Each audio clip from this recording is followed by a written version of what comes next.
Chapter 23. Callaway was browsing news articles on his laptop when he heard a noise that made him pause. Someone was walking up to his office. He was not expecting anyone. He glanced at the desk drawer where he now kept his gun. He reached for the drawer, but a gut feeling made him pull his hand back. "I'm being paranoid," he thought, shaking his head. "I don't owe money to anyone, nor have I done anything wrong." The footsteps came to a halt. The door opened, and a woman poked her head in. Callaway relaxed. His landlady was short, slim, and Asian. Her hair was tied into a ponytail, and she had on a floral pattern dress and flat heels. His landlady never showed up unless he was behind on rent, or he did something that warranted her speaking to him. On a number of occasions, he had forgotten to turn off the lights before leaving, or left the TV on at full volume all night.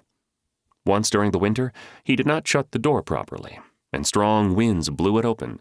The heaters worked on overdrive to warm up the room, and the heating bill skyrocketed. The landlady was a stickler for money, and Callaway could not fault her for that. His rent barely covered any expenses, and she also had the soup and noodle restaurant to run. He had heard the restaurant was struggling as of late. He raised his arms up high. "Ms. Chen, I didn't do it, I swear." She ignored his comment and looked around the office. She did not step inside. The office was his property, after all, just as long as his rent was up to date. "I'm good for this month and next," he added. With the fee from the Gardner case, he was able to cover his unpaid rent and also pay in advance for the upcoming months.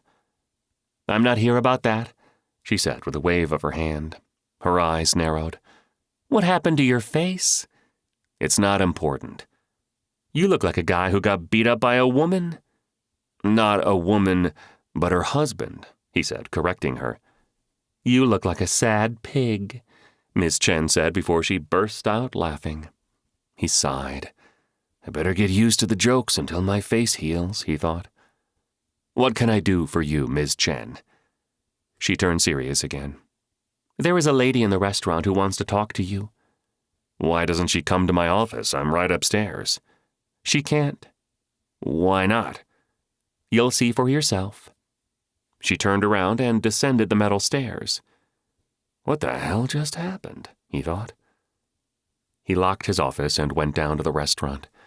It was small, with enough space for 8 tables and chairs. He quickly spotted a woman seated at one of the tables by the windows. She had dark, cropped hair, and she wore an oversized sweater. Her eyes were covered by large sunglasses, which Callaway recognized as those worn by people with sight impairment. The walking cane next to the table further confirmed this. She also wore black leather gloves. He approached her table. She smiled.